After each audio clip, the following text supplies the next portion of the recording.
જય શ્રી કૃષ્ણ મિત્રો, ચૈત્ર સુદ પૂર્ણિમાની તિથિએ પવનપુત્ર હનુમાનનો જન્મ થયો હતો. આથી આ દિવસે હનુમાન જયંતિ ઉજવવામાં આવે છે. આ વર્ષે હનુમાન જયંતિ તારીખ 12 એપ્રિલ 2025 શનિવારે આવી છે તથા આ દિવસે પંચગ્રહી રાજયોગનો શુભ સંયોગ બની રહ્યો છે. તો આ વર્ષની હનુમાન જયંતિ ખૂબ જ શુભ પુણ્ય ફળ આપનારી છે. કહેવાય છે કે ત્રેતા યુગમાં ચૈત્ર પૂર્ણિમાના દિવસે શનિવારે હનુમાનજીના અવતારનો જન્મ થયો હતો. આ વર્ષે મીન રાશિમાં બુધાદિત્ય, શુક્રાદિત્ય, લક્ષ્મીનારાયણ અને માલવ્ય રાજયોગ બની રહ્યો છે. તો આ શુભ સંયોગમાં મિથુન, કુંભ અને વૃષભ રાશિના જાતકો પર બજરંગબલીની વિશેષ કૃપા બની રહેશે. તેમને ધન લાભનો યોગ પ્રાપ્ત થશે.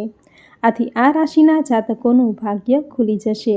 તેને વ્યવસાય, નોકરીમાં, ધંધામાં સફળતા પ્રાપ્ત થશે. તો મિત્રો, આ હતું હનુમાન જયંતિ ક્યારે છે. હવે સાંભળશું શ્રી હનુમાન જયંતિ પૂજન વિધિ. પૂજામાં કઈ વાતોનું વિશેષ ધ્યાન રાખવું કે જેથી કરીને બજરંગબલીની કૃપા આખું વર્ષ આપણી ઉપર બની રહે.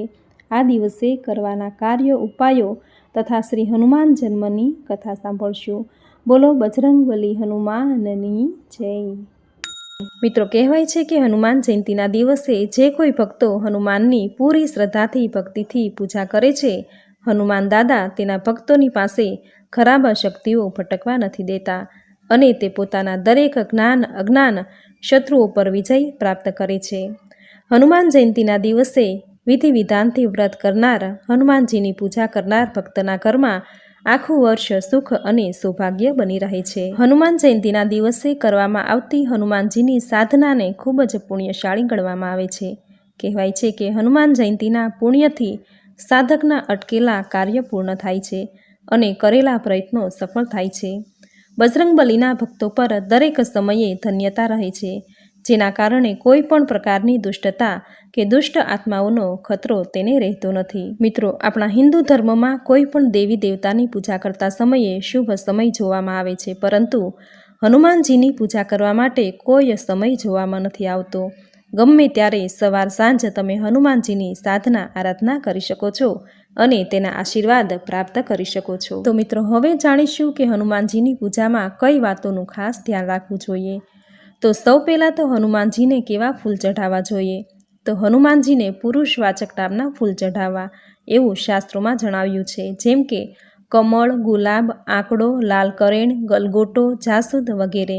હનુમાનજીને બીલીપત્ર, આંકડાના પાન તથા શમીપત્ર પણ ચઢાવી શકાય છે. ત્યાર પછી હનુમાનજીને કેવું નૈવેદ્ય ધરાવવું. તો હનુમાનજીને પ્રાતઃકાળે ગોળ તથા લીલું સૂકું કોપરું તથા મોદક ધરાવવા. મધ્યાહન કાળે ચૂરમું અને સુખડી ધરાવવી. રાત્રિના સમયે કેરી, જમરૂખ તથા કેળા ધરાવવા. સાથે કેસરવાળું દૂધ પણ ધરાવી શકાય. તથા હનુમાનજીની આરાધના ખાસ કોણે કરવી જોઈએ. આમ તો દરેક વ્યક્તિએ હનુમાનજીની નિત્ય આરાધના કરવી જોઈએ, જેથી તેના જીવનના તમામ સંકટો દૂર થાય અને સુખની પ્રાપ્તિ થાય. પરંતુ જેમની કુંડળીમાં મંગળ અશુભ નીચ હોય, શનિ અશુભ નીચ હોય, શનિ તથા મંગળ એકસાથે હોય અથવા એકબીજા ઉપર દ્રષ્ટિ કરતા હોય, ગોચરમાં પનોતી ચાલતી હોય, રોગો તથા શત્રુઓથી ઘેરાયેલા હોય, શનિ તથા મંગળને લગતા વ્યવસાયોમાં હોય, નોકરિયાત હોય, વિદ્યાર્થી તથા ખેલકૂદમાં પ્રગતિ ઈચ્છતી વ્યક્તિએ હનુમાનજીની નિત્ય આરાધના કરવાથી લાભ પ્રાપ્ત થશે. અત્યારે હનુમાનજી ક્યાં ક્યાં છે? તો ભગવાન શ્રી રામના આશીર્વાદથી હનુમાનજી ચિરંજીવી છે અને હજારો વર્ષોથી આ પૃથ્વી પર ભક્તોની રક્ષા કરી રહ્યા છે.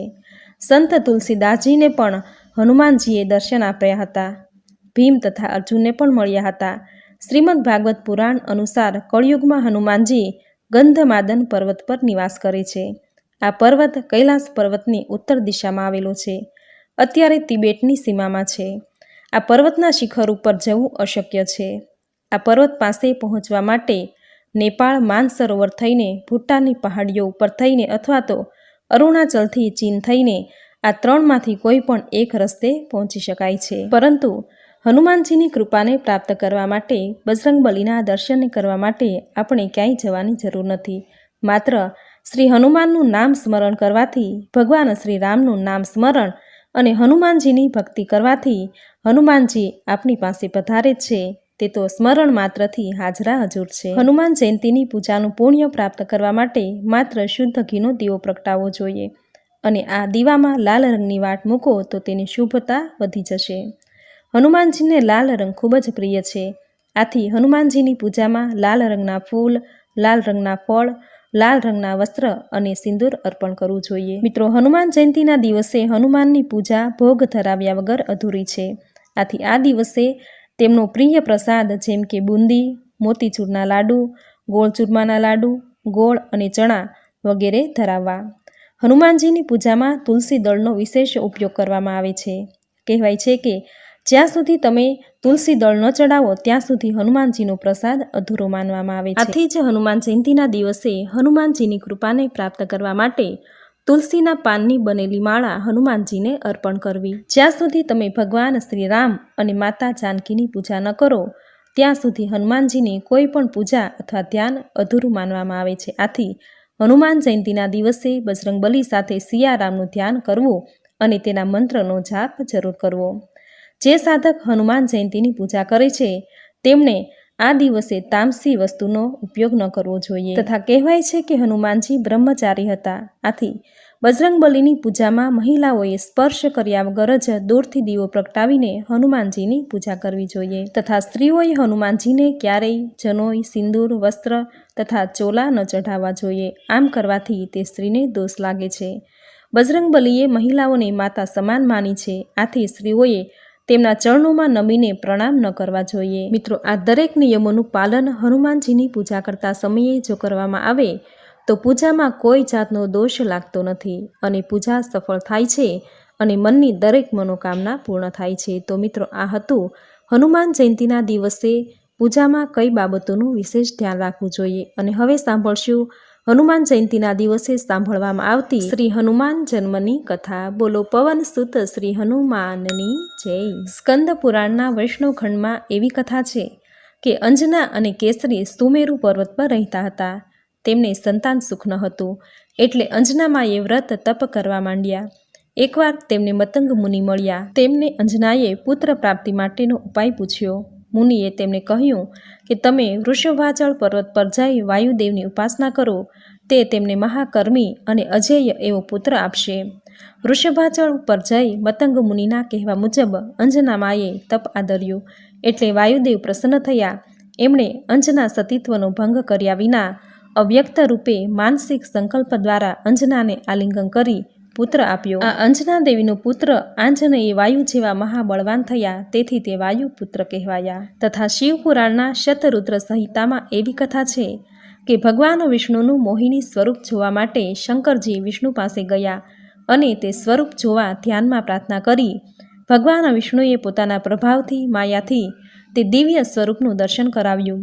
આ સ્વરૂપમાં તેમણે દાનવોને ભરમાવીને તેમની પાસેથી અમૃત કુંભ લઈ લીધો હતો અને દેવોને અમૃત પાઈ દીધું હતું. તેમના મોહથી પાછળ પડેલ શિવજીનું શુક્ર ખલિત થતાં જમીન પર પડતા સપ્ત ઋષિએ તે પાંદડામાં લીધું અને ગૌતમની પુત્રી અંજનાના કાનમાં રેડી તે દ્વારા અંજના માતાને ઉત્તમ પરાક્રમી પુત્ર ઉત્પન્ન થયો અને રામજીના કાર્યોમાં સહાયક બને તેવી યોજના કરી. અંજનાને કેસરી સાથે પરણાવવામાં આવે છે, પણ લાંબો સમય સુધી પુત્ર ન થતાં સપ્તર્ષિઓએ તેમને કેસરી સમાન પુત્ર આપ્યો. તેથી તેઓ પ્રસન્ન થયા. હનુમાનજી જ્યારે નાના હતા ત્યારે તેમણે સૂર્યને ફળ સમજી ખાવા પ્રયત્ન કર્યો. તેથી તે ઇન્દ્રએ વ્રજથી તેનું જડબું બંધ કર્યું. ત્યારથી તે હનુમાન કહેવાયા. હનુ એટલે જડબું. માતાની આજ્ઞાથી હનુમાનજી સૂર્ય પાસે જઈ સઘળી વિદ્યાઓ પ્રાપ્ત કરી. આમ તેઓ રુદ્રના અવતાર ગણાયા.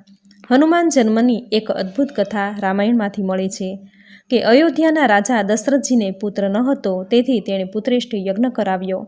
તે સમયે યજ્ઞ પુરુષે જે પાયસાન રાણીઓને ખવડાવવા આપ્યું તેના રાજાએ 3 સરખા ભાગ કર્યા. રાણીઓ પાયસાન હાથમાં લઈ કુળદેવતાનું ધ્યાન ધરી લેવા જાય છે ત્યાં એક ગીધ આવીને કૈકેયીના હાથમાંથી પાત્ર ઝૂંટવી ઉપાડી જાય છે. રાજાએ ફરી બીજી રાણીઓ પાસેથી ભાગ કરી કૈકેયીને નવેસરથી ભાગ અપાવ્યો.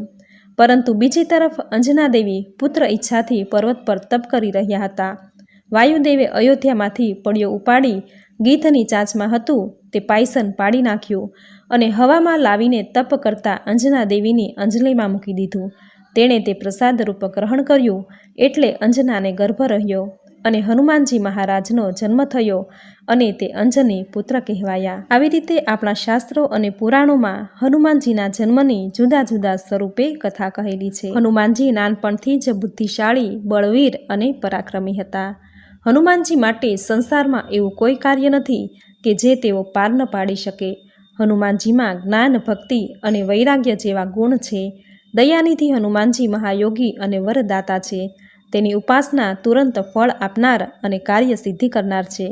અજરા, અમર અને ચિરંજીવી બજરંગબલી હનુમાનજી પ્રત્યે આદર વ્યક્ત કરતા રામચરિતમાનસના કરતા ગોસ્વામી શ્રી તુલસીદાસજીએ ગાયું છે, સબ સુખ લહે તુમ્હારી સરના, તુમ રક્ષક કાહે કો ડરના. એટલે કે હનુમાનજીના ભક્તો તેની ઉપર શ્રદ્ધા રાખી નિડર થઈને સંસારમાં સફળતાથી આગળ વધી શકે છે. હનુમાનજી આ કળયુગમાં પ્રત્યક્ષ ફળ આપનારા દેવ છે. તેમની વિધિ વિધાનથી પૂજા કરવાથી તેના ભક્તોની દરેક મનોકામનાઓ પૂર્ણ થાય છે.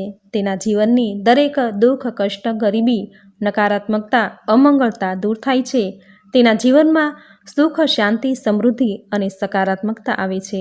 બજરંગબલીની કૃપા તેના જીવનમાં હર હંમેશા વરસતી રહે છે. તો મિત્રો, આ હતું હનુમાન જયંતીના દિવસે પૂજામાં કઈ વાતોનું વિશેષ ધ્યાન રાખવું તથા હનુમાન જન્મની સુંદર કથા આ વિડીયોમાં તમે પૂરી શ્રદ્ધાથી સાંભળી. જે સાંભળવી તમને જરૂર ગમી હશે તો વિડીયોને લાઇક કરી કોમેન્ટમાં જય બજરંગબલી, જય શ્રી હનુમાન, જય શ્રી રામ જરૂર લખજો. ચેનલ પર નવા છો તો ચેનલ સબસ્ક્રાઈબ કરી બાજુમાં બેલ આઇકન પ્રેસ કરી દેજો, જેથી આપણા આવનાર દરેક નવા વિડીયોની નોટિફિકેશન તમને મળતી રહે. તો ફરી મળીશું આવી જ નવી ધાર્મિક માહિતી, નવી ધાર્મિક કથા સાથે.